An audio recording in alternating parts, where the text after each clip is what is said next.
Hello dear friend, कैसे हैं? I hope आप सभी अच्छे होंगे और अच्छे से अध्ययन कर रहे होंगे। आज हम कक्षा 10 की एनसीईआरटी अध्याय 2 मैथ के चैप्टर की बात करने वाले हैं, जिसका सामान्य परिचय। उसका एक अध्याय का नाम है बहुपद। अब बहुपद कहते किसे हैं, इसकी पहचान क्या है, उसके बारे में सभी जानेंगे। देखो, पहचान: किसी भी व्यंजक की घात अगर एक पूर्ण संख्या है तो वह बहुपद कहलाएगा। इसका मतलब है कोई भी अगर बीजीय व्यंजक दे रखा है, उसकी घात कम पूर्ण संख्या होनी चाहिए, यानी कि पॉइंट में नहीं होनी चाहिए या फिर फ्रैक्शन में यानी कि भिन्न में नहीं होनी चाहिए, ये पूर्ण संख्या होनी चाहिए। जैसे देखो, एग्जाम्पल की हम बात करेंगे कि जैसे देखो, इधर रखा है 2x² + 6x + 3 = 0। अब देखो, इसमें जो चर नंबर है इसकी घात कितनी है? 2। अगर हम इसकी बात करते हैं तो इसमें भी जहाँ कोई घात नहीं हो वहाँ एक छिपा होता है, तो इसकी घात 1। तो इसको हम कह सकते हैं कि जो व्यंजक दे रखा है यह एक बहुपद का उदाहरण है, एग्जाम्पल है, क्योंकि इनकी घात कैसी है? एक पूर्ण संख्या है। देखो, इसी प्रकार हम इसकी भी बात करते हैं। इधर रखा 3x² और 3x² प्लस √2x + 1। अब इसका मतलब है √2x का इस पर अंडर रूट लगाओ 2 पे और x पे। अगर हम इन्हें तोड़ लें, अलग अलग दो भागों में तोड़ लें, तो तोड़ने के बाद हम यहाँ लिख सकते हैं √2 × √x। जबकि यहाँ को हम सॉल्यूशन करेंगे तो हम इसे लिख सकते हैं x⁴ 1/2। जबकि 1/2 ये घात एक पूर्ण संख्या है नहीं है, इसलिए ये पूर्ण संख्या नहीं है, तो हम कह सकते हैं ये बहुपद का एग्जाम्पल नहीं है। इसी प्रकार इसको भी देखें, इसमें क्या है भाई? x⁴ 2 दे रखी है, ठीक है। इधर रखा है √3x, जबकि अंडर रूट कितने पे?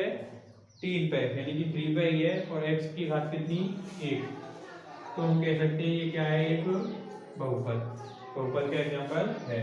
और भी है, जैसे कि अगर हम बात करें बहुपद की टाइप के बारे में, प्रकार के बारे में, यानी कि जिस समीकरण की जिस व्यंजक की घात 1 होती है उसे बोलते हैं हम रैखिक समीकरण। क्या बोलते हैं इसे? रैखिक समीकरण या रैखिक बहुपद। और रैखिक बहुपद के एग्जाम्पल हो सकते हैं जैसे कि 2x + 3, तो इसे हम रैखिक समीकरण बोल सकते हैं या रैखिक बहुपद बोल सकते हैं। बोल सकते हैं भाई, ठीक है, क्योंकि इसकी घात कितनी है? 1। इसी प्रकार जिस बहुपद की घात 2 होंगी उसे हम क्या बोलते हैं? द्विघात समीकरण। द्विघात समीकरण का एग्जाम्पल हो सकता है 2x² + 2x + 3 = 0, क्योंकि इसकी अधिकतम घात कितनी है? 2। तो इसे हम क्या बोल सकते हैं? द्विघात बहुपद। ऐसे ही जिस समीकरण की या जिस बहुपद की घात 3 हो उसे बहुपद, इसे बोलते हैं त्रिघात समीकरण। इसे क्या बोल सकते हैं? त्रिघात समीकरण।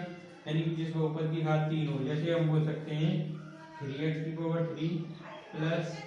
x² + 2x + 6 = 0।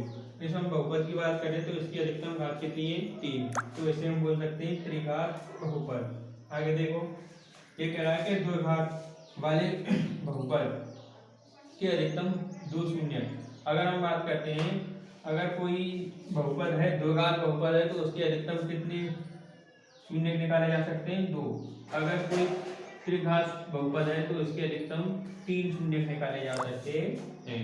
अगर हम बात करते हैं एक्सरसाइज 2 के बारे में, तो हम एक्सरसाइज 2 में द्विघात समीकरण के बहुपद के बारे में अध्ययन करेंगे, और इसका व्यापक रूप होता है ax² + bx + c = 0। और यहाँ पर a को मान 0 के बराबर नहीं हो सकता, क्योंकि a को मान अगर 0 के बराबर हो जाएगा तो इसकी जगह 0 लेंगे, तो 0 को मान रखेंगे x a की जगह पे, तो 0 गुणा x² करेंगे तो 0 ही जाएगा। तो इसका मतलब ये फिर द्विघात बहुपद का रूप नहीं होगा, इसलिए यहाँ a का मान 0 के बराबर नहीं हो सकता। a, b और c ये तीनों ही कैसी है? यहाँ अचर नंबर है। अगर हम यहाँ के व्यापक रूप है, इसके अगर 2 शून्य मान लेते हैं, इस द्विघात बहुपद के 2 शून्य मान लेते हैं, एक अल्फा और दूसरा बीटा, तो हम कह सकते हैं भाई इनके जो शून्यक हैं उन शून्यकन को योग, शून्यकन को योग होता है, यानी कि अल्फा प्लस बीटा बराबर होता है -b/2। ए माइनस बी अपॉन ए। यहाँ पर जो बी है जो एक्स का गुणांक है और यहाँ ए है जो एक्स स्क्वायर का गुणांक है। इसी प्रकार से अगर हम शून्यकन के गुणन की बात करें तो शून्यकन के गुणन की बात करते हैं हम उसमें, तो ये होता है सी अपॉन ए। और यहाँ पर जो सी है जो अचर पद है, सी क्या है अचर पद है, और ए एक्स स्क्वायर का गुणांक है।